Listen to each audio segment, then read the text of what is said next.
नमस्ते एवरीवन। तो आज के सेशन में हम लोग बात करने वाले बड़े ही important topic, that is documents required. 12वीं के बाद आप यदि इंजीनियरिंग, बीई, बीटेक या मेडिकल के कोई भी courses, BAMS, BHMS, MBBS, BDS, कोई भी कोर्सेज आप करना चाहते हो, तो ये कोर्सेज करने के लिए आप जब एडमिशन के लिए जाते हैं तो आपको कुछ इंपॉर्टेंट डॉक्यूमेंट्स की आवश्यकता पड़ती है। तो इन डॉक्यूमेंट्स के बारे में हम आज बात करने वाले हैं, लेकिन प्रश्न उठता है कि हम इसके बारे में अभी क्यों बात कर रहे हैं। तो मित्रांनो, यहाँ पर हम लोग जो डॉक्यूमेंट्स की बात कर रहे हैं, इसमें से कुछ ऐसे डॉक्यूमेंट्स होते हैं जिनको बनाने के लिए कई बार 1.5-2 महीने का समय भी लग जाता है, और पर्याप्त सपोर्टिंग डॉक्यूमेंट ना होने पर आपको एक्चुअल डॉक्यूमेंट बनाने के लिए 1.5-2 महीने से भी कभी कभार ज़्यादा समय लग जाता है। और डॉक्यूमेंट्स, सही डॉक्यूमेंट्स अवेलेबल ना होने पर आपका एडमिशन रिजेक्ट हो सकता है। तो ऐसे रिजेक्शन से बचने के लिए और लास्ट मिनट पे किसी भी तरह की अफरा तफरी से बचने के लिए हम कहते हैं कि हमेशा हमें समय पे डॉक्यूमेंट्स को बना लेना चाहिए। तो चलिए वन बाय वन बात करने वाले हैं कि कौन से वो डॉक्यूमेंट्स हैं जो आपको एडमिशन के वक्त लगने वाले हैं, और कुछ ऐसे डॉक्यूमेंट्स जो बिफोर एडमिशन फॉर्म फिलअप करते वक्त भी आपको देने पड़ सकते हैं। तो उन सारे डॉक्यूमेंट्स के बारे में मैं आज आपके साथ चर्चा करने वाला हूं। तो सबसे पहला जो इंपॉर्टेंट डॉक्यूमेंट है, ऑफ कोर्स ये है अपना आधार कार्ड। इस आधार कार्ड के बिना तो आप निराधार हो सकते हैं, इसीलिए आपको सबसे पहले अपना आधार कार्ड बनवा लेना है। और सर मेरे पास तो अपना आधार कार्ड है। वेरी गुड, बहुत अच्छी बात है। लेकिन इसमें आपको सबसे पहले चेक करना है कि क्या आपका नाम उस आधार कार्ड में सही तरीके से लिखा गया है क्या। मतलब सर आधार कार्ड में मेरा ही नाम है, बात आपकी सही है, लेकिन हम कई बार देखते हैं कि बच्चों के 10th के मार्कशीट का अंदर जो नाम लिखा गया है वो नाम उनके आधार कार्ड के नाम से थोड़ा बहुत डिफर करता है। मैं आपको कुछ एग्जांपल देता हूं। जैसे किसी बच्चे के मार्कशीट में लिखा गया है परिमल जयंती भाई पटेल, लेकिन आधार कार्ड में लिखा गया है परिमल जयंती लाल पटेल। तो आप बोलोगे सर हमारे यहाँ पर तो भाई बोलो लाल बोलो एक ही बात है, लेकिन इधर नहीं चलेगा। भाई इधर है तो इधर भी भाई ही होना चाहिए। अगर इधर कुमार लिखा है तो इधर कुमार होना चाहिए। आप बोलोगे यहाँ पर सर मेरे इसमें दीपक लिखा है DEEPK, तो यहाँ पर लेकिन DI लिखा है, तो इधर डबल ई है इधर आई है। आप बोलोगे सर डबल ई बोलो आई बोलो एक ही बात है, पर इधर चलता नहीं है। So that's very important that your name is exactly the same in your 10th marksheet and Aadhaar card. तो आप सभी लोग सबसे पहले जल्द से जल्द जरूर चेक कर लीजिएगा कि आपके 10th के मार्कशीट में जो छपा हुआ नाम है। देखो आपको कई बार मिसअंडरस्टैंडिंग होता है कि हाँ वो तो सेम ही है सेम ही है, बट ऐसे आप नहीं करना, आप बकायदा चेक कर लो। चेक करने में क्या जाता है, राइट। सो आप जरूर चेक कर लीजिए कि स्पेलिंग जो आपके 10th के मार्कशीट में है वो सेम स्पेलिंग आपके आधार कार्ड में होना चाहिए। हो सके तो नाम की सीक्वेंस भी सेम होनी चाहिए। हालांकि सीक्वेंस सेम होना अनिवार्य नहीं है, गलत मतलब अगर दोनों में सीक्वेंस अलग अलग है तो आप वेरिफिकेशन के टाइम पे बता सकते हो कि आपकी आधार ऑथेंटिकेशन फेल होने का कारण सीक्वेंस अलग होना है। तो उस केस के अंदर वो कार्ड एक्सेप्ट होता है, so there is no question of rejection. तो आपको अगर नाम सीक्वेंस में एरर है, मतलब जैसे कि परिमल जयंती भाई पटेल, तो इसमें मैंने जो सरनेम है मेरा वो पीछे लिखा है, लेकिन मेरे आधार कार्ड में लिखा है पटेल परिमल जयंती भाई। तो एक डॉक्यूमेंट में आडनाव सरनेम जो है वो पहले लिखा है, दूसरे डॉक्यूमेंट में सरनेम लास्ट में लिखा है, तो इससे फर्क नहीं पड़ेगा। मतलब आप उसको करेक्ट ना करवाए तो भी चलेगा, उससे कोई प्रॉब्लम नहीं है as far as the spelling is same.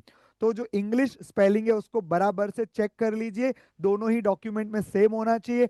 अगर नाम अलग है तो क्या करना होगा सर, अगर आपका नाम अलग है उसमें, तो आप आपके बर्थ सर्टिफिकेट पे चेक कीजिए कि आपका बर्थ सर्टिफिकेट पे नाम क्या है। आई होप उसमें तीसरा नाम ना लिखा हो। ओके, तो आपके बर्थ सर्टिफिकेट और आधार कार्ड में नाम सेम है तो आप 10th की मार्कशीट में अपना नाम चेंज करवाने की प्रोसेस कर सकते हैं। हालांकि प्रोसेस थोड़ी कॉम्प्लिकेटेड है, तो मैं कहूंगा कि आप आधार अपडेट करवा लीजिए। आधार कार्ड में यदि आपका नाम सेम एज 10th मार्कशीट हो जाता है, वो इजीली अपडेट हो जाता है, तो वो आप कर सकते हैं। कोई भी आपका near by Aadhaar updation centre रहता है, तो वहां पर आप जाकर के आपका आधार कार्ड अपडेट करा सकते हो, नाम उसमें अपडेट करा सकते हो। अगर फाइनल आपका हो जाता है कि नाम चेंज करने की प्रोसेस डिफिकल्ट जा रही है या वो नहीं हो पा रही है ड्यू टू एनी रीजन, तो उस केस में आपको बनवाना होगा एक गैजेट। इस बात का गैजेट कि ये नाम वाला व्यक्ति और ये नाम वाला व्यक्ति अलग नहीं है। उदाहरण के लिए परिमल जयंती भाई Patel and Parimal Jayanti Lal Patel is one and the same person, ऐसा एक गैजेट बनवाना होता है। तो अगर आपका नाम दोनों में डिफर कर रहा है तो स्टेप 1 चेंज करा लीजिए। स्टेप 2 अगर चेंज नहीं हो रहा है तो ऑल्टरनेटिव है कि आप गैजेट बनवाइए। गैजेट इस बात का कि ये दोनों नाम एक ही व्यक्ति के हैं, तो आपको ये डॉक्यूमेंट जरूर बनवाना होगा, अदरवाइज आपको एग्जाम लिखने से रोका जा सकता है। क्योंकि आधार कार्ड एक वैलिड आईडी प्रूफ के तौर पर आपको जेडब्ल्यू या नीट या सीईटी एग्जाम के तौर पर लेकर के जाना होता है। बट सर वो एग्जाम में तो एडमिट कार्ड देते हैं ना। सही बात है, एडमिट कार्ड के साथ साथ आपको आईडी प्रूफ ले करके जाना होता है। सो आईडी प्रूफ के अंदर जो कॉमनली एक्सेप्टेड आईडी प्रूफ है आपका आधार कार्ड है, तो उसको सही करवा ले। ऑल्टरनेटिवली आप आपका पासपोर्ट भी बनवा सकते हैं, लेकिन फिर भी ऐसे बहुत सारे अदर काम होते हैं जिसके अंदर आधार कार्ड का यूज होने वाला है। तो भले आप टेम्पररी पासपोर्ट यूज कर लीजिएगा या पैन कार्ड भी आप यूज कर सकते हैं, लेकिन आगे फ्यूचर में आपको आधार कार्ड की आवश्यकता जरूर पड़ेगी for linking many of your academic records. बराबर है, तो इसके लिए आधार अपडेट जरूर करवा लीजिएगा अगर नाम अलग है तो।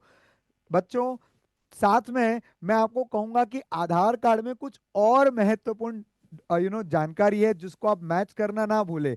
जैसे कि आपने अभी अभी मुझसे नाम के बारे में सुना है, सेकंड चीज है date of birth.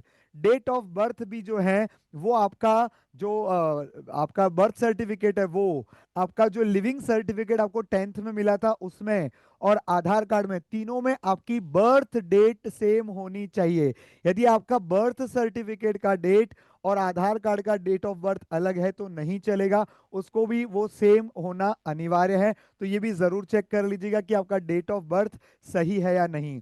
Next is a very important, that is mobile number. Aadhaar card के अंदर ये जरूरी नहीं है कि आपका खुद का मोबाइल नंबर हो, पेरेंट का मोबाइल नंबर चलेगा, लेकिन वो मोबाइल नंबर अस्तित्वात असलं पाहिजे, अस्तित्व में होना चाहिए। नहीं तो आप वो नंबर पर फोन करोगे तो बोलेगे ज्या नंबरवर आपण पोहोचण्याचा प्रयत्न करत आहात त्या नंबर अस्तित्वात नहीं रहेगा, म्हणजे अगर वो एग्जिस्टेंस में नहीं है तो आपको इस मोबाइल नंबर पे जो ओटीपी जाएगा वो ऑथेंटिकेशन फेल हो जाएगा। इसलिए उसमें मोबाइल नंबर जो है आपका अपडेटेड होना चाहिए। आप मोबाइल नंबर चेंज कराना चाहो तो उसकी भी प्रोसेस होती है, तो अगेन आधार अपडेशन सेंटर में उसको आप अपडेट करा सकते हैं। एंड लास्टली बायोमेट्रिक्स, हालांकि बायोमेट्रिक्स कंपलसरी नहीं है। ये तीन जो है यहाँ पर, ये तीन जो मैंने बताई ये तीनों कंपलसरी रहने वाले हैं। बराबर है, ये तीनों कंपलसरी है लेकिन बायोमेट्रिक ऑप्शनल है। बट मैं कहूंगा कि अगर आप एकदम छोटे छोटे न्यूबॉर्न बेबी से तब अगर आपने अपना आधार कार्ड बनाया है तो मैं कहूंगा कि आधार कार्ड का जो बायोमेट्रिक्स है वो भी आप अपडेट करवा लीजिए। इसमें आपका एकदम बचपन का छोटू नन्ना मुन्ना फोटो रहेगा, तो कई बार क्या है कि आपको ऑथेंटिकेट करने में प्रॉब्लम हो जाती है, वो नहीं होनी चाहिए। ओके, तो इसलिए आप आपका बायोमेट्रिक्स अपडेट करवा लीजिए, फोटो अपडेट करवा लीजिए। अगर आपने एक आध 2 साल 3 साल 4 साल 5 साल पहले करवाया है तो कोई कंपलसरी नहीं है ये अपडेट कराना, ये तीन जरूरी है। ये चौथा वाला मैंने ऑप्शनल कहा है।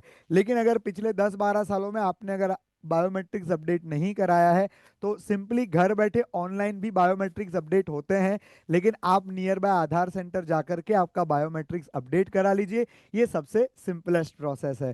ऑलराइट, तो ये था आपका first document, that is Aadhaar card. Okay, जिसके अंदर आपको नाम, date of birth, mobile number और बायोमेट्रिक अपडेटेड करा लेना चाहिए। ऑलराइट बच्चों, तो अब आगे बढ़ते हैं, सेकंड महत्वपूर्ण डॉक्यूमेंट के बारे में बात करेंगे, and that is your domicile certificate. Domicile certificate का सिंपल मतलब होता है आपकी राजकीयता का प्रूफ। मतलब आप महाराष्ट्र राज्य को बिलोंग करते हैं, उसका क्या प्रूफ है। सर मेरा बर्थ इधर ही हुआ है महाराष्ट्र में, तो भी आपको डोमिसाइल सर्टिफिकेट बनवाना पड़ेगा। सर मैं तो महाराष्ट्रियन हूँ, आम्ही मराठी माणूस, हमारा इधर ही जन्म हुआ है, पूरा हमारे पीढ़ी दर पीढ़ी सब इधर ही थे, फिर भी डोमिसाइल सर्टिफिकेट बनाना पड़ेगा। अरे सर हम लोग तो पिछले 25-30 साल से इधर रह रहे हैं। हर किसी के लिए डोमिसाइल बनाना अनिवार्य है। सर मेरे पास में बर्थ सर्टिफिकेट है, एलसी है, सब रहेगा आपके पास में, फिर भी डोमिसाइल नहीं रहेगा, तो आपको महाराष्ट्र स्टेट की एडमिशन प्रोसेस में महाराष्ट्र कैंडिडेचर प्राप्त नहीं होगा। महाराष्ट्र सरकार द्वारा दी जाने वाली योजनाओं का लाभ आपको नहीं मिलेगा। मतलब अगर आपको महाराष्ट्र कैंडिडेट की तरह अप्लाई करना है तो आपके पास में वैलिड डोमिसाइल सर्टिफिकेट होना अनिवार्य है। ओके, सो डोमिसाइल सर्टिफिकेट सभी को बनाना है, इसके अंदर आप कोई कॉम्प्रोमाइज ना करिए, सभी लोग समय रहते बनवा लीजिए। डोमिसाइल बनाने के लिए आपकी उम्र 18 साल पूरी हुई होनी चाहिए। है तो 18 साल के तो हम कैसे होंगे सर, अभी तो हमने 12वीं का एग्जाम नहीं दिया है। बात आपकी सही है। अगर आप 18 साल के नहीं हुए तो पहले फादर का डोमिसाइल बनेगा, फादर का ही लगेगा, मदर का नहीं चलेगा। स्पेशल केसेस में मदर का एक्सेप्टेबल होता है, बट सामान्य केस के अंदर पहले फादर का डोमिसाइल बनता है, फिर जो है चाइल्ड का डोमिसाइल बनेगा। Okay, so first father's domicile then child domicile. Okay, तो आपको एकदम क्लियर होना चाहिए कि आपके पास एक वैलिड डोमिसाइल सर्टिफिकेट रिक्वायर्ड होगा, और इसीलिए मैं कहता हूं कि समय पर डॉक्यूमेंट बनवा लीजिएगा, क्योंकि डोमिसाइल बनाने में कई बार समय चला जाता है, क्योंकि पहले फादर का बनना है फिर बच्चे का बनना है। ठीक है, सो महाराष्ट्र राज्य की किसी भी इंजीनियरिंग कॉलेज में या गवर्नमेंट एमबीबीएस के लिए अप्लाई करने वाले सभी बच्चों के लिए डोमिसाइल सर्टिफिकेट, माने कि राजकीयता का जो प्रूफ है, हम महाराष्ट्र के हैं, ये प्रूफ देना अनिवार्य रहेगा। ऑलराइट, सो डोमिसाइल सर्टिफिकेट जरूर बनवा लें, और बड़ी ही आसानी से आपके नियरेस्ट महा ई सेवा केंद्र पर आप ये डोमिसाइल सर्टिफिकेट बनवा सकते हैं। जस्ट गूगल महा ई सेवा केंद्र नियर मी, और आपको ऐसे बहुत सारे एड्रेसेस मिल जाएंगे जहां पर आप जाकर के डोमिसाइल सर्टिफिकेट बनवा सकते हैं। अब डोमिसाइल सर्टिफिकेट कुछ इस प्रकार दिखता है, इसमें डिजिटल सिग्नेचर रहती है, तो जस्ट ऐसा राइट रहेगा, तो आप टेंशन मत लीजिए कि सर इधर तो स्टैंप नहीं है, साइन नहीं किया हुआ है, ऐसा कुछ भी नहीं है, वो सब पुराना जमाना हो गया। नए जमाने के हिसाब से डिजिटल आता है, और यहाँ पर का जो एक बारकोड लगा रहता है इसके अंदर जो एक बारकोड लगा हुआ रहता है। ऑलराइट, ये बारकोड जो है मेन यहाँ पर आप जो देख पा रहे हैं, ये बारकोड इंपॉर्टेंट होता है। ये आपको जब आप आगे डॉक्यूमेंट्स की प्रक्रिया करोगे तब आपको ये लगेगा। डोमिसाइल की आवश्यकता एडमिशन के वक्त पड़ने वाली है, फॉर्म भरते वक्त नहीं पड़ेगी। आधार कार्ड की आवश्यकता फॉर्म भरते वक्त पड़ने वाली है, not just eight the time of admission. Admission पे तो लगेगा ही, लेकिन फॉर्म भरते वक्त भी आपको आधार कार्ड की आवश्यकता पड़ेगी, डोमिसाइल की आवश्यकता नहीं पड़ेगी। ऑलराइट, तो चलिए अब आगे बढ़ते हैं इसके, और नेक्स्ट जो अपना महत्वपूर्ण डॉक्यूमेंट होता है वो है अपना कैटेगरी सर्टिफिकेट। कैटेगरी सर्टिफिकेट बनाने से पहले सबसे पहले आराम से आप स्वयं विचार कर लीजिए, समझ लीजिए कि आपकी एग्जैक्ट कैटेगरी क्या है। पेरेंट्स, बच्चों, हमने कई बार देखा है कि बच्चों के फॉर्म फिलअप हो जाते हैं, रिजल्ट आ जाते हैं, उसके बाद पेरेंट भाग के आते हैं कि सर हमारा तो ओबीसी सर्टिफिकेट है, हमारा तो ये कास्ट है, हमारा ऐसा है। वो हम क्या करें, एक बार आपने जानकारी भर दी, उसके बाद आपको चेंज करने का मौका नहीं मिलेगा। इसीलिए सबसे पहले शांतपूर्वक सोच करके विचार करके आपका कैटेगरी क्या है वह पता कीजिए। यदि आपको नहीं पता कि आपका कैटेगरी रिजर्व्ड कैटेगरी में आता है कि नहीं आता, तो आप अपने नियरेस्ट महा ई सेवा केंद्र में जाकर के आप पूछ सकते हैं कि मेरा सरनेम ये है और हमारी जाति ये है, क्या हमारी जाति कास्ट रिजर्व्ड कैटेगरी में आती है क्या?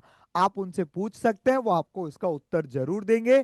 या तो आप गूगल पे भी सर्च कर सकते हैं, लेकिन मैं कहूंगा गूगल के उत्तर पर रिलाय ना करें, और जो है आर्टिफिशियल इंटेलिजेंस के आंसर पर तो कतई रिलाय ना करें। ओके, आपको स्पेसिफिक जानकारी चाहिए, इसलिए आप आपके नियरेस्ट महा ई सेवा केंद्र में जाइए और वहां पर जाकर के पता कीजिए।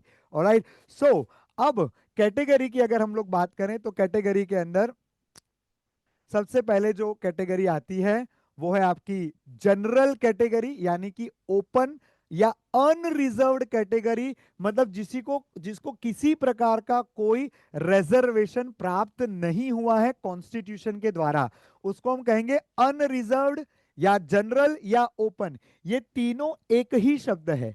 अनरिजर्व्ड बोलो, जनरल कैटेगरी बोलो या ओपन कैटेगरी बोलो, बात तो एक ही है, तीनों एक ही चीज है। जबकि रिजर्व्ड कैटेगरी मतलब उसके अंदर आता है आपका ओबीसी, यानी कि other backward class, anti nomadic tribe, nomadic tribe 1 2 3 या ABCD, then SEBC, socially and economical backward class, इसके अंदर आपका आएगा मराठा आरक्षण। मराठा आरक्षण जो है वो SEBC के अंदर आएगा। इसके अलावा कुछ SBC कास्ट भी है, सोशली बैकवर्ड क्लास, तो वो भी SEBC के तहत ही उसको मैंने इंक्लूड यहां पर कर दिया है। देन VJ, दैट इज विमुक्त जाति, तो विमुक्त जाति, मराठा आरक्षण, nomadic tribe, other backward class that is OBC, schedule caste आणि शेड्यूल ट्राइब, ये आपके रिजर्व्ड कैटेगरी माने जाते हैं। तो अगर कोई रिजर्व कैटेगरी को बिलोंग करता है तो उसे पहले ये पता करना है कि वो इनमें से कौन सी रिजर्व्ड कैटेगरी को बिलोंग करता है। Please understand, reserved category has an extra benefit of getting admission at a comparatively, compared to open, comparatively lower rank। Okay, मतलब आपको यदि थोड़े से मार्क्स आगे पीछे भी होते हैं तो आपको फिर भी एडमिशन मिलने की संभावना बढ़ जाती है, खास करके SC ST में तो बहुत ज्यादा बढ़ जाती है। इसलिए सोच समझ करके यदि आप इनमें से किसी भी कास्ट में बिलोंग करते हैं तो आपको कास्ट सर्टिफिकेट समय रहते बनवाना होगा। ओके सर, कौन से सर्टिफिकेट बनाने होंगे? बिल्कुल सही है, ओपन कैटेगरी वालों को भी कुछ सर्टिफिकेट बनाने हैं। तो चलिए वन बाय वन डिस्कस करते हैं, ओपन कैटेगरी को क्या करना है और रिजर्व्ड को क्या करना है। ठीक है, तो सबसे पहले बात कर रहा हूं मैं ओपन कैटेगरी के बारे में। अब ओपन कैटेगरी के अंदर यानी कि जिसको कोई रिजर्वेशन प्राप्त नहीं है, उसमें भी दो कैटेगरी आती है। एक हो गया जिनकी इनकम 8 लाख से अधिक है। लेट मी रिपीट, अगर आपका family income, technically family income होता है, बट ज्यादातर लोग सिर्फ फादर्स इनकम गिनते हैं, मदर का इनकम जो वो हाइड करना है, तो देखिए आप समझदार है अभी, बराबर है। बाकी अदरवाइज टेक्निकली फैमिली इनकम है, बट आप सिर्फ फादर्स इनकम के बेसिस पर बना सकते हैं।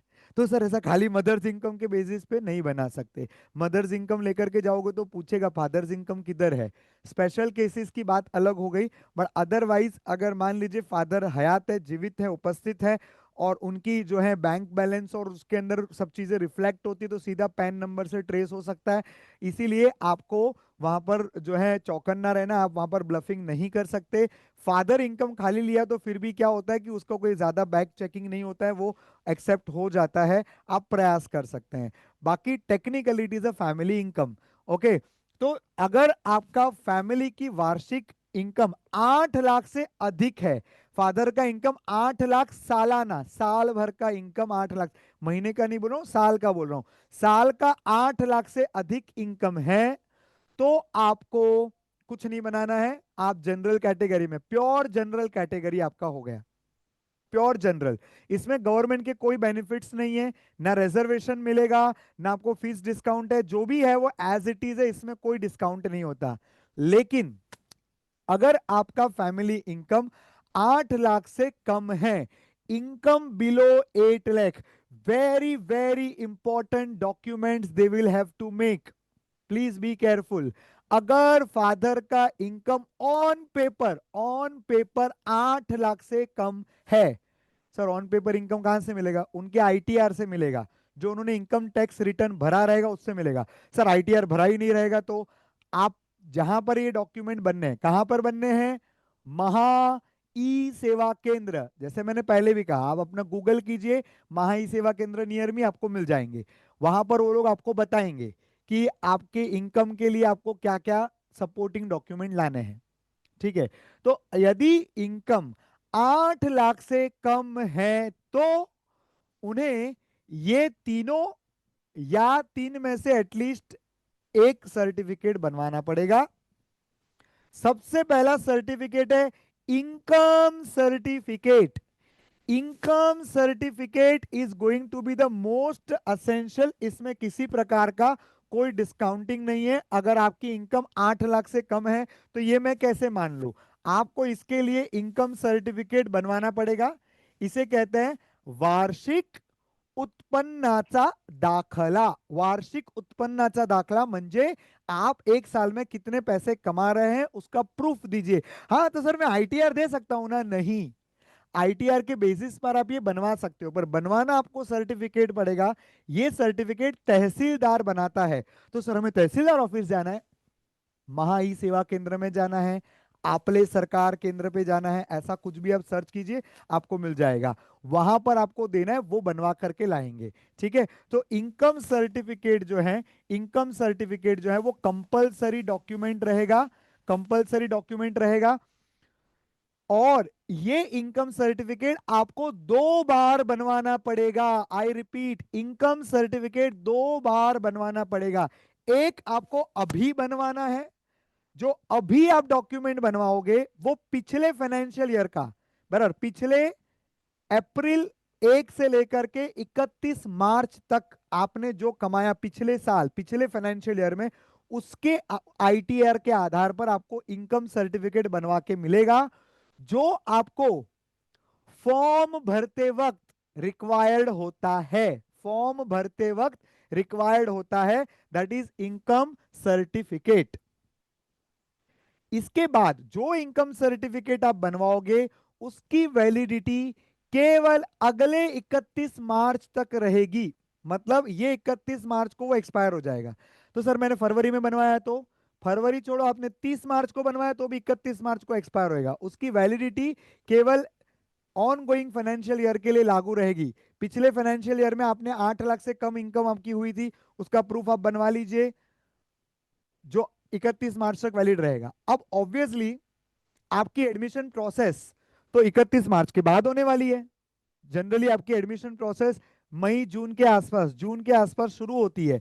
तो उस वक्त में आपको एक नया इनकम सर्टिफिकेट बनवाना पड़ता है। मतलब उसे 2 बार बनाना पड़ेगा। लाखों का बेनिफिट हो सकता है आपको फीस के अंदर। सरकार 8 लाख से कम इनकम ग्रुप वालों को, अगर गर्ल्स है तो मुफ्त शिक्षण योजना दे रही है। बनवाना 2 बार है आपकी इच्छा अनुसार। आपकी इच्छा नहीं है 2 बार बनवाने की तो आपकी इच्छा है।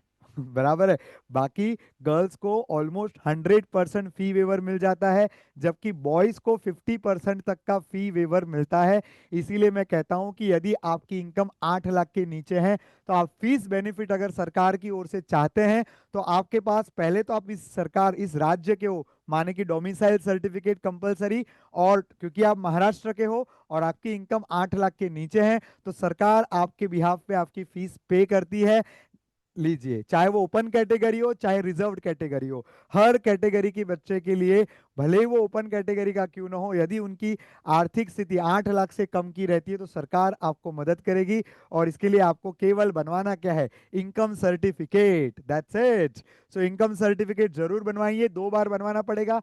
सब्सिक्वेंटली फिर उसके बाद हर साल आपको नहीं बनवाना होता, ये सिर्फ फॉर्म भरते वक्त लगेगा और अगले साल एडमिशन के लिए लगेगा। दैट्स इट, बस 2 बार। बराबर है, हर बार नहीं बनवाना है। तो ये इनकम सर्टिफिकेट आपको जरूर बनवाना चाहिए अगर आपकी इनकम वाकई में 8 लाख के नीचे है या आप मैनिपुलेट करने की स्थिति में है। तो हरी इच्छा, बराबर, भगवान की जैसी इच्छा, आप बनवाइए, आपकी इच्छा। ठीक है, अब उसके बाद में अगले 2 डॉक्यूमेंट है। ये डॉक्यूमेंट आपको न केवल फीस बेनिफिट देंगे बट आपको रिजर्वेशन का बेनिफिट भी देंगे। अगर आपकी इनकम 8 लाख से नीचे है और आप भारतीय हो, है, वो तो हम है ही, बराबर है। अगर आप भारतीय हो यानी कि इंडियन हो और आपकी इनकम 8 लाख से नीचे है तो आप एक और डॉक्यूमेंट बनवा सकते हैं, और वो है general economically weaker section, that is EWS central. EWS central. EWS central बनाने पर सेंटर की जो यूनिवर्सिटीज है, माने कि IIT, NIT, triple IT, other CFTI माने centrally funded technical institutes, AIIMS that is all India institute of medical studies sciences, and और भी जितनी सेंट्रल गवर्नमेंट की एमबीबीएस की कॉलेजेस है, उन सभी कॉलेजेस के अंदर आपको 10% का एडिशनल रिजर्वेशन प्राप्त होता है।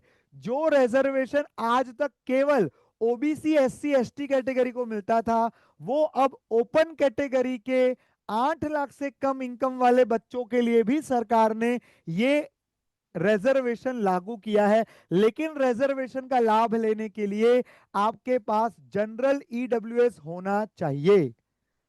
सर, मेरा इनकम सर्टिफिकेट बना बट जनरल ईडब्ल्यूएस नहीं बना तो ये मूर्खता होगी, क्योंकि आप इंडियन तो है ही। जब इनकम सर्टिफिकेट है और आप इंडियन हो तो आपका जनरल ईडब्ल्यूएस सेंट्रल क्यों नहीं बनेगा? अनलेस आप बनवाने ना दो। आप बनवाने दोगे तो बनेगा ही, इसमें कोई दो राय नहीं है। ठीक है, तो बनेगा ही। मैं तो कहूंगा आपको उसका लाभ जरूर लेना चाहिए। तो जनरल ईडब्ल्यूएस में आपको 10% का आरक्षण प्राप्त होता है।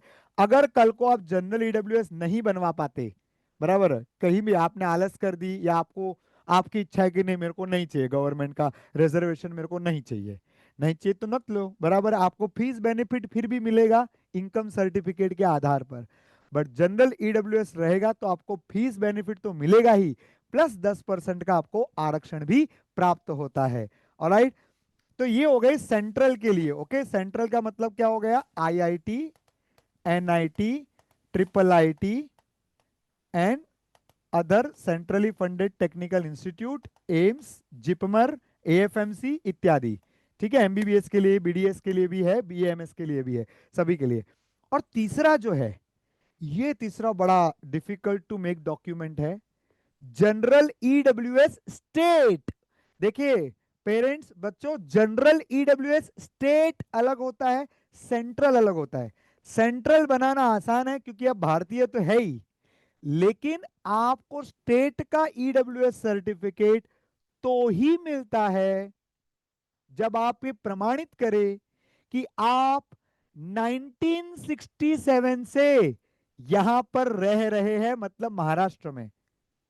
केवल डोमिसाइल काफी नहीं है, डोमिसाइल आप 10 साल से यहां पर है उसका प्रूफ है, पर 1967 से आप यहां पर हो, मतलब आप यहां के मूल निवासी हो, तो ही आपको जनरल ईडब्ल्यूएस स्टेट प्राप्त होगा। तो जनरल ईडब्ल्यूएस स्टेट मिलना ये कोई आसान बात नहीं है।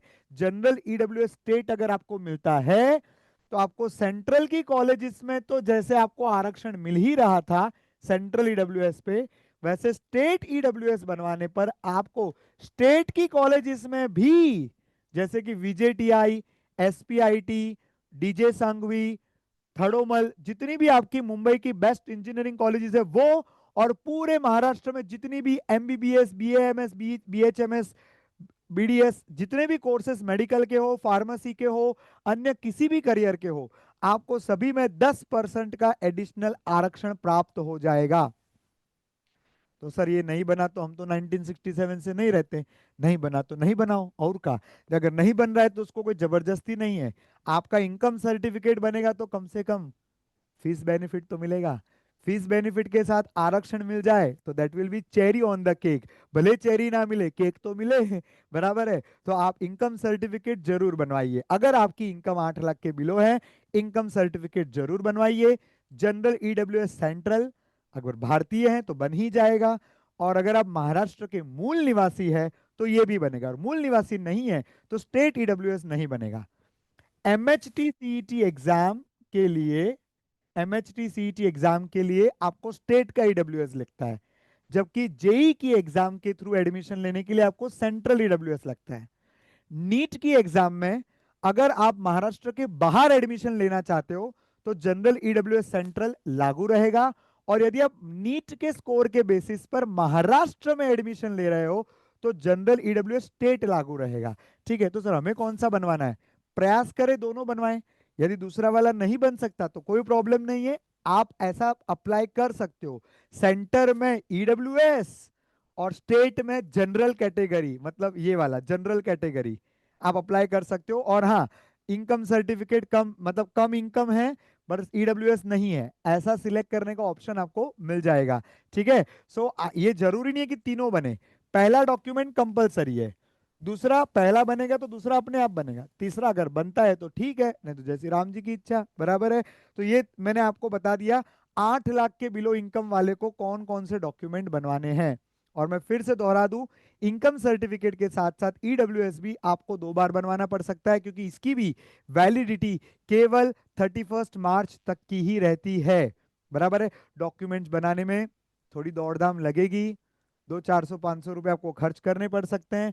मैनुपुलेशन कर रहे हो तो कुछ जैसी भगवान की इच्छा और भी खर्च हो सकते हैं, लेकिन अगर सीधा साधा हिसाब है, अगर आपका इनकम वाकई 8 लाख से कम है तो आपको ये डॉक्यूमेंट बनवाने में कोई दिक्कत नहीं आएगी। केवल स्टेट वाले के लिए आपको 1967 का प्रूफ ढूंढना पड़ेगा, अगर सही में यहाँ पर रहते थे तो। ठीक है, नहीं रहते थे तो वो बनना ही नहीं है, फिक्स है वो। ठीक है, alright, so that's about the general open category. General open category को ये 3 डॉक्यूमेंट बनवाने हैं अगर 8 लाख से कम इनकम है, और 8 लाख से अधिक इनकम है तो रिलैक्स, बराबर एंजॉय, आपको कोई डॉक्यूमेंट्स नहीं बनवाने, क्योंकि ना तो आपको वहां पर कोई फीस बेनिफिट है, ना ही कोई आरक्षण का लाभ है।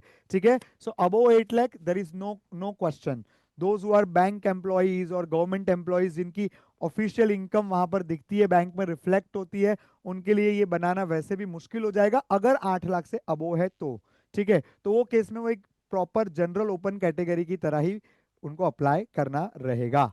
Alright, so this was all about the open category. Now let's talk about the OBC. Now OBC यानी कि other backward class. Now it's very important to understand कि which OBC you are. है which OBC you are मतलब OBC मतलब sir हम लोग OBC है, आपकी बात सही, आप OBC है, लेकिन OBC के अंदर भी 2 चीजें होती है, सेंट्रल OBC और स्टेट OBC। मतलब आपकी जाति जो है इसकी 2 अलग अलग लिस्ट होती है, एक को हम कहते हैं सेंट्रल गवर्नमेंट का लिस्ट, दूसरा हम कहते हैं स्टेट गवर्नमेंट का लिस्ट। तो आपकी जाति ओबीसी किसके हिसाब से है, सेंटर के हिसाब से है कि महाराष्ट्र स्टेट के हिसाब से है? ये दोनों चीजें बहुत इंपॉर्टेंट है, और दोनों के डॉक्यूमेंट्स अलग से बनाने पड़ते हैं। Alright, so let me first come to central list.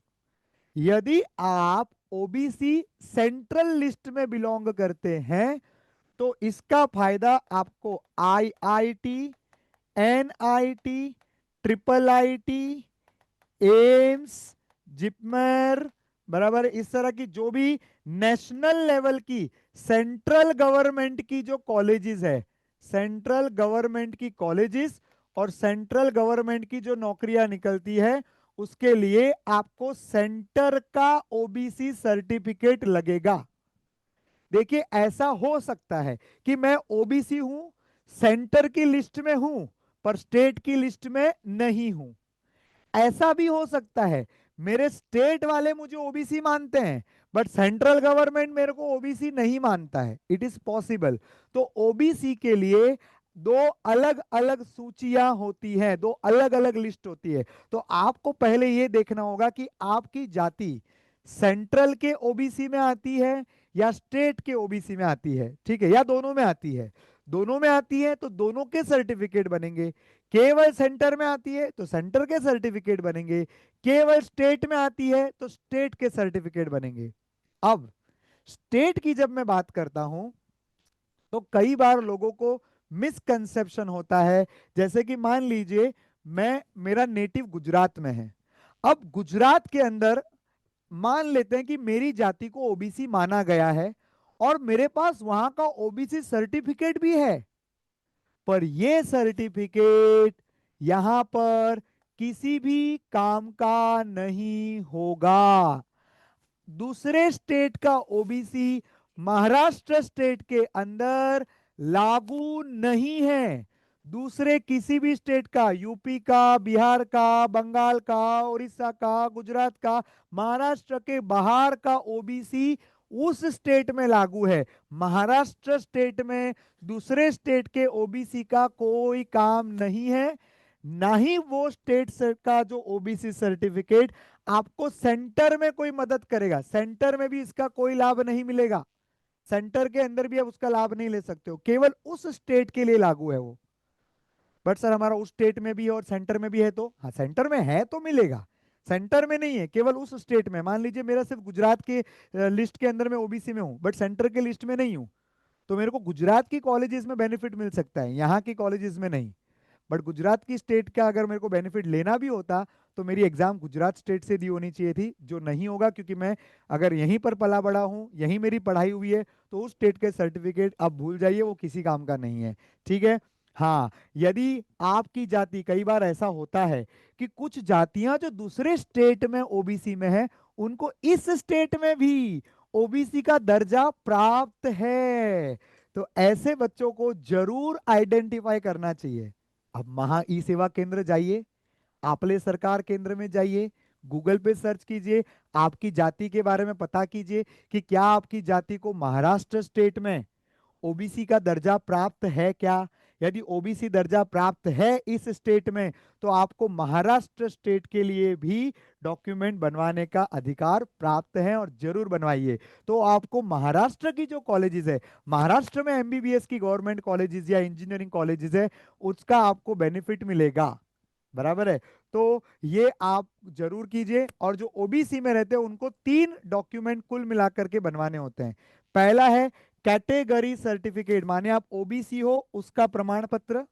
दूसरा, वो प्रमाण पत्र वैलिड है कि नहीं, उसके लिए एक नया प्रमाण पत्र, that is cast validity certificate. तो कास्ट वैलिडिटी सर्टिफिकेट भी अनिवार्य रहेगा महाराष्ट्र स्टेट के लिए। और तीसरा होता है non creamy layer. Non creamy layer, इसका मतलब ये क्रिमिनल नहीं है। कई बार मेरे पास आता है मैं नॉन क्रिमिनल, सर मैं क्रिमिनल नहीं हूं। अरे भाई क्रिमिनल नहीं, क्रीमी लेयर। क्रीम माने मलाई, बराबर है। आप मलाई वाले जोन में नहीं हो, है मतलब जिनकी इनकम 8 लाख से अधिक है, 8 लाख से अधिक है, वार्षिक इनकम अगर आपकी 8 लाख से अधिक है, अगर आपकी एनुअल इनकम 8 लाख से अधिक है, तो आपको नॉन क्रीमिलेयर प्राप्त नहीं होगा। अगर आपकी इनकम 8 लाख के अबो है तो आप ओबीसी मत बनवाइए, क्योंकि एनीवेज आपको उसका कोई बेनिफिट नहीं मिलेगा। You will be treated as a general candidate. तो आपको ओबीसी का बेनिफिट लेना है तो आपकी इनकम 8 लाख के नीचे होनी चाहिए। सो 8 लाख से नीचे की इनकम वालों को ही नॉन क्रीमी लेयर का सर्टिफिकेट मिलेगा, जो कि अनिवार्य होता है ओबीसी बेनिफिट के लिए। सर तो मेरा सेंट्रल लिस्ट के लिए ओबीसी बनवाओ कि महाराष्ट्र के लिए? दोनों के लिए बनवाने का, अगर दोनों बन रहा है तो सेंटर का कैटेगरी सर्टिफिकेट और एनसीएल अलग से बनेगा, और महाराष्ट्र स्टेट का कैटेगरी वैलिडिटी और एनसीएल अलग से बनेगा। आपको चाहिए तो आप दोनों बनवाइए, यदि आप दोनों सूची में आते हैं तो दोनों ही बनवाना है। Okay. Again, non creamy layer की वैलिडिटी 3 साल की होती है, तो ये आपको 3 इयर्स तक वैलिड होता है। बट कई बार मतलब एडमिशन के टाइम पे वो लोग एडमिशन ईयर से 3 साल आगे तक की वैलिडिटी मांगते हैं, तब आपको रिन्यू करवाना पड़ सकता है। रिन्यू करवाना पड़े तो भी करवाइए, क्योंकि बेनिफिट बहुत मिलने वाले हैं। सबसे पहला बेनिफिट, आपको फीस बेनिफिट मिलने वाला है। अगर आपकी इनकम 8 लाख के नीचे है तो आपको फीस बेनिफिट प्राप्त होगा। Cherry on the cake, admission के लिए एडिशनल 27% का गवर्नमेंट रिजर्वेशन प्राप्त है ओबीसी कैटेगरी के लिए। तो इसलिए आपको ओबीसी में अगर आप बिलोंग करते हैं तो आपको उसका बेनिफिट जरूर लेना चाहिए। साथ में ये बात का ध्यान रहे कि मान लीजिए आपका सेंट्रल ओबीसी बन गया, पर स्टेट का नहीं बना क्योंकि आप दूसरे स्टेट से आए हुए हैं, तो महाराष्ट्र स्टेट में आपका ओबीसी नहीं बन रहा है। उदास ना होइए, आपकी इनकम अगर 8 लाख से नीचे है तो महाराष्ट्र सरकार आपको फीस बेनिफिट प्रोवाइड करेगी। आरक्षण नहीं मिलेगा, किंतु फीस बेनिफिट आपको जरूर मिल सकता है। तो भले आप दूसरे स्टेट के हो, वहां का आपके पास में ओबीसी है, वहां यहां पर वो ओबीसी वैलिड नहीं रहेगा, लेकिन आपको आपको 8 लाख से नीचे की इनकम का इनकम सर्टिफिकेट बनवाना पड़ेगा। Okay, income certificate, income certificate, ये जो इनकम सर्टिफिकेट है अगेन महा ई सेवा केंद्र में बना करके मिलता है। गूगल कर लीजिए महा ई सेवा केंद्र नियर मी, मिल जाएंगे आपको। तो महा ई सेवा केंद्र से आप इनकम सर्टिफिकेट जरूर बनवा लीजिए, आपको फीस बेनिफिट मिलेगा। भले रिजर्वेशन प्राप्त नहीं हुआ, फीस बेनिफिट जरूर मिलेगा। I hope this was not confusing at all. मैंने बहुत अच्छी तरीके से आपको बाइफरकेट करके बताया है। तो मैं फिर से समराइज करता हूं। सबसे पहले पता करें कि आपकी जाति सेंट्रल की ओबीसी है कि महाराष्ट्र स्टेट की ओबीसी है या दूसरे स्टेट की ओबीसी है। वो पता चलने के बाद आपको रिक्वायर्ड डॉक्यूमेंट बनवा लेने हैं। अगर महाराष्ट्र स्टेट में आपको ओबीसी का दर्जा प्राप्त नहीं है तो कम से कम इनकम सर्टिफिकेट जरूर बनवाइए अगर आपकी इनकम 8 लाख से नीचे है। So this was all about OBC. Now coming to the other reserved category, that is SC, ST, VJ, NT and SEBC। SC ST यानी कि शेड्यूल कास्ट और शेड्यूल ट्राइब की बात करूं तो इनको दो सर्टिफिकेट बनवाने होते हैं। सबसे पहला आसानी से बनने वाला कास्ट सर्टिफिकेट, एंड थोड़ा सा चैलेंजिंग जो कि आपका cast validity certificate. Cast validity certificate बनवाने के लिए थोड़ा सा समय जाता है, तो उसको समय रहते बनवाइए। कॉलेज की ओर से भी आपको हमारा पूरा सपोर्ट रहता है कि आपको जो भी रिटर्न प्रूफ चाहिए रहता है कि आप इस कॉलेज में पढ़ते हैं, फलाना फलाना जो भी डिटेल चाहिए सारा आपको कॉलेज की तरफ से भी असिस्टेंस प्राप्त हो जाता है। तो जो SC ST है उनको कास्ट सर्टिफिकेट बनवाना है, कास्ट वैलिडिटी सर्टिफिकेट बनवाना है, लेकिन नॉन क्रीमी लेयर सर्टिफिकेट इनका नहीं बनेगा। उनको एनसीएल की आवश्यकता नहीं है। यहाँ पर 8 लाख की इनकम का कोई कैपिंग नहीं है, बराबर, उसमें इनकम का कोई लेना देना नहीं रहेगा। केवल ये दो सर्टिफिकेट रिक्वायर्ड है। वही अगर मैं बात करता हूं विमुक्त जाति, नोमेडिक ट्राइब एंड मराठा आरक्षण, तो इस केस के अंदर आपको 3 डॉक्यूमेंट्स बनवाने हैं। एक है कास्ट सर्टिफिकेट, दूसरा है cast validity certificate and non creamy layer certificate केवल उन्हीं लोगों का बनेगा जिनका इनकम 8 लाख से कम है। अगर आपकी वार्षिक जो आय है, जो इनकम है, फैमिली इनकम 8 लाख से नीचे है, तो आपको इस आरक्षण का बेनिफिट मिलने वाला है। नहीं तो आपको जनरल कैटेगरी में ट्रीट किया जाएगा। ओके, तो वीजे, एनटी और एससीबीसी के लिए 8 लाख से बिलो इनकम वालों को non creamy layer certificate Maharashtra राज्य से प्राप्त होगा, और ये सर्टिफिकेट अनिवार्य होगा अगर आप इस बेनिफिट को लेना चाहते हैं तो। ऑलराइट, तो ये हो गया आपका SC ST, VJ, NT and SCBC. तो हमने इस तरह से सारे ही कैटेगरी के रिजर्वेशन के ऊपर चर्चा करी। अब बारी आती है माइनॉरिटीज के बारे में। तो माइनॉरिटी की अगर मैं बात करूं तो महाराष्ट्र स्टेट के अंदर, ये महाराष्ट्र स्टेट की बात हो रही है, it has nothing to do with the central admission. IIT, NIT, triple IT के अंदर भी माइनॉरिटी है। किस प्रकार मैं आपको समझाता हूं, और सेंटर के लिए, मतलब सेंटर के लिए भी है, स्टेट के लिए भी है। तो किसको माइनॉरिटी कहते हैं? माइनॉरिटी माने कि अल्पसंख्यक, माने जिसकी संख्या कम हो, उसे कहते हैं माइनॉरिटी। तो अपने यहां पर माइनॉरिटी में दो कैटेगरी आती है। एक को कहते हैं लिंग्विस्टिक माइनॉरिटी, यानी कि भाषा के आधार पर। दूसरी होती है रिलीजियस माइनॉरिटी, यानी कि पंथ या धर्म के आधार पर। तो दो प्रकार की माइनॉरिटी है। लिंग्विस्टिक माने कि भाषा के आधार पर। उदाहरण देता हूं, महाराष्ट्र के अंदर गुजराती बोलने वाले, हिंदी बोलने वाले, तेलुगु, तमिल या अन्य कोई भी भाषा बोलने वाले जो लोग हैं, उन्हें माइनॉरिटी का दर्जा प्राप्त है। मतलब मराठी भाषा छोड़ के अन्य सभी भाषाओं को महाराष्ट्र में माइनॉरिटी यानी कि अल्पसंख्यक माना जाएगा। ऑब्वियसली बात है, गुजरात में गुजराती को मेजॉरिटी और अन्य भाषाओं को माइनॉरिटी कहा जाएगा। वैसे हर स्टेट का इसी प्रकार होता है। तो महाराष्ट्र की मैं अगर बात करूं, बराबर, अगर मैं महाराष्ट्र की बात करूं तो महाराष्ट्र के अंदर गुजराती स्पीकिंग कम्युनिटी, गुजराती में कच्छी भी आ गया, ओके, कच्छी गुजराती भी आ गया। दूसरा आपका हो गया हिंदी स्पीकिंग, हिंदी में आप बिहारी, भोजपुरी या अन्य कोई भी डायलेक्ट बोलते हो, मारवाड़ी भी उसके अंदर आ गया, कोई भी डायलेक्ट्स आप बोलते हो जो कि उत्तर भारत से आते हैं, तो उन सभी को हिंदी माइनॉरिटी में गिना जाएगा। तीसरा जो है इसके अंदर आपका सिंधी माइनॉरिटी, बराबर, सिंधी स्पीकिंग लोग, इन तीनों की महाराष्ट्र के अंदर कॉलेजेस हैं। अब आप बंगाली बोलोगे तो बंगाली लिंग्विस्टिक माइनॉरिटी है, लेकिन ऐसी कोई कॉलेज नहीं है जहां पर बंगाली रिजर्वेशन मैंने देखा हो। ठीक है, तो ये हो गया। यदि आप इन भाषा के हैं तो आपको माइनॉरिटी सर्टिफिकेट बनवाना होगा। कैसे, वो मैं बताता हूं, पहले समझ लेते हैं। लिंग्विस्टिक माइनॉरिटी यानी, समझ गया, भाषा के आधार पर, भाषा के आधार पर आपको रिजर्वेशन प्राप्त है।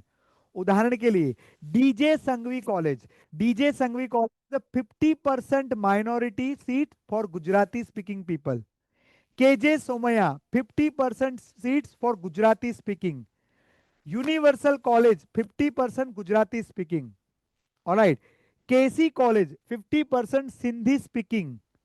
Alright, Swami Vivekanand 50% Sindhi speaking. Thakur Vidyalaya 50% Hindi speaking. Alright, Thadomal 50% Sindhi speaking. तो इस तरह से भाषा के आधार पर माइनॉरिटी रिजर्वेशन होते हैं और यहां पर उनको 50% आरक्षण प्राप्त होता है। तो यदि आपकी भाषा इनमें से कोई है तो आपको माइनॉरिटी, लिंग्विस्टिक माइनॉरिटी सर्टिफिकेट जरूर बनवाना होगा महाराष्ट्र में एडमिशन के लिए। लेकिन यदि आप नेशनल लेवल पे अप्लाई करना चाहते हो तो नेशनल लेवल पे कोई कॉलेज में लिंग्विस्टिक माइनॉरिटी नहीं होती। हालांकि रिलीजियस माइनॉरिटी नेशनल लेवल पे भी है, स्टेट लेवल पे भी है। उदाहरण के लिए, यदि आपका धर्म क्रिश्चियन है, यदि आपका धर्म जैन है, या आप इस्लाम फॉलो करते हैं, तो ये सारे धर्म, मतलब हिंदू धर्म छोड़ करके, बराबर है, इसमें सनातन हिंदू धर्म छोड़ करके बाकी जितने भी धर्म हैं, पंथ है, वो सभी के सभी रिलीजियस माइनॉरिटी ग्रुप में आएंगे। आई रिपीट, हिंदू सनातन धर्म को छोड़ करके, क्योंकि यह मेजॉरिटी उनका है, तो मेजॉरिटी हिंदू सनातन धर्म का रहेगा तो वो मेजॉरिटी में आया। उसको छोड़ के बाकी जितने भी धर्म है वो माइनॉरिटी में आया, तो अल्पसंख्यक में आया। तो उनके लिए कॉलेज में स्पेशल रिजर्वेशन होता है। जैसे कि मैं कहूं IISMR जालना, जहां पर MBBS के लिए 50% आरक्षण है फॉर मुस्लिम कैटेगरी, यानी कि इस्लाम फॉलो करने वाले बच्चों के लिए।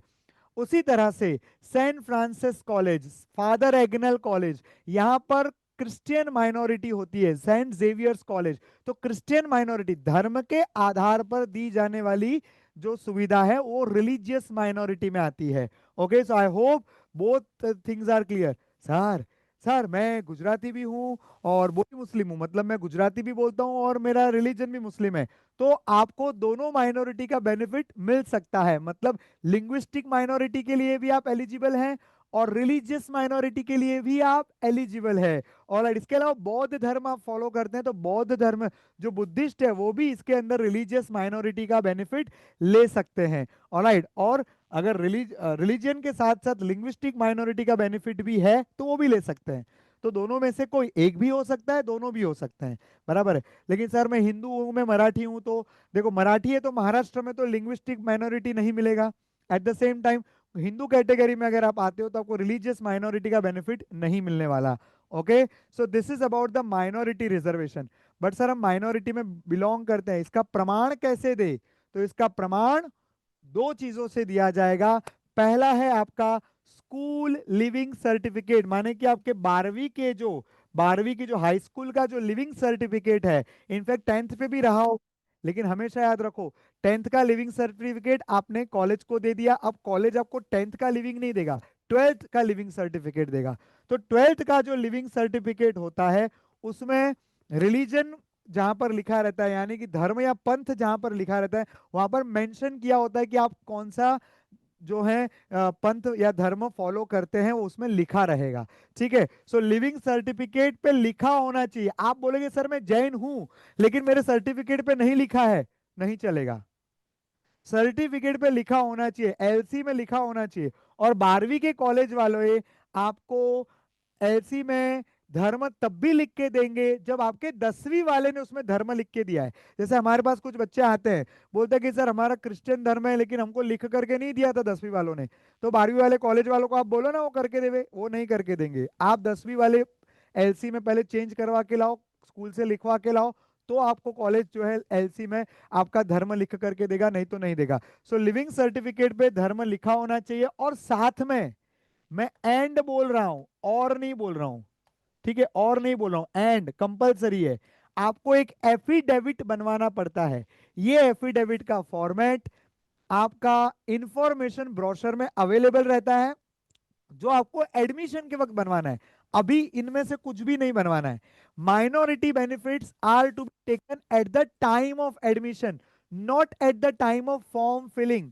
फॉर्म फिलिंग के वक्त में कुछ भी नहीं चाहिए इसमें से, ना लिंग्विस्टिक माइनॉरिटी चाहिए ना रिलीजियस माइनॉरिटी चाहिए, सर्टिफिकेट नहीं चाहिए, बट आपको पता होना चाहिए। कल को आपको ही नहीं पता रहेगा, अरे मैं तो बुद्धिस्ट हूँ मेरे को मालूम ही नहीं था, तो ऐसा नहीं चलेगा। आपको फॉर्म भरते वक्त पता वो बताना पड़ेगा कि आपका ये लैंग्वेज माइनॉरिटी है या रिलीजियस माइनॉरिटी है या माइनॉरिटी नहीं है। ये प्रश्न आपको फॉर्म भरते वक्त पूछा जाएगा। तो डॉक्यूमेंट तभी नहीं देने, डॉक्यूमेंट आपको एडमिशन के वक्त देने हैं, बट आपको पता होना चाहिए। एफिडेविट का फॉर्मेट हमारी तरफ से भी आपको दे दिया जाएगा एडमिशन प्रोसेस के वक्त, बराबर है, अभी नहीं, अभी बनवाना भी नहीं है, उसकी वैलिडिटी भी नहीं रहेगी। आप वो बनवाओ और जिस दिन आपको देना है उस दिन खड़े खड़े आपको सामने सामने बना करके वकील के पास मिल जाता है। इसके लिए कोई महा ई सेवा केंद्र नहीं जाना होता है। वकील जो भी रहते हैं, जो नोटरी करते हैं, वो लोग एफिडेविट आपको बनवा के देंगे। उनके पास फॉर्मेट रहता भी है। आपको ये फॉर्मेट एनेक्सर फॉर्मेट नहीं दिया आपने तो भी चलेगा, बराबर, they will make it and give it to you. Okay, so ये दो सपोर्टिंग डॉक्यूमेंट लगते हैं माइनॉरिटी प्रूव करने के लिए। तो ये थे आपके माइनॉरिटी के डॉक्यूमेंट्स। ऑलराइट, बाकी अन्य जो भी मैंने डॉक्यूमेंट्स कहे हैं वो आप महा ई सेवा केंद्र जो आपके नियरेस्ट हो वहां पर उसे आप जरूर बनवा सकते हैं। आशा करता हूं आपको ये सेशन बड़ा ही इंफॉर्मेटिव लगा होगा और आपको इसका जो उपयोग है वो करते हुए डॉक्यूमेंट समय रहते हुए बनवा लेने हैं। जो जो चीजें अपडेट करवानी है वो अपडेट भी करवा लीजिए। ऑलराइट, सो इसी के साथ हम आपसे आज के लिए जो है विदा लेते हैं। Thank you very much for listening to me. If you have any further question do let us know. Thank you very much.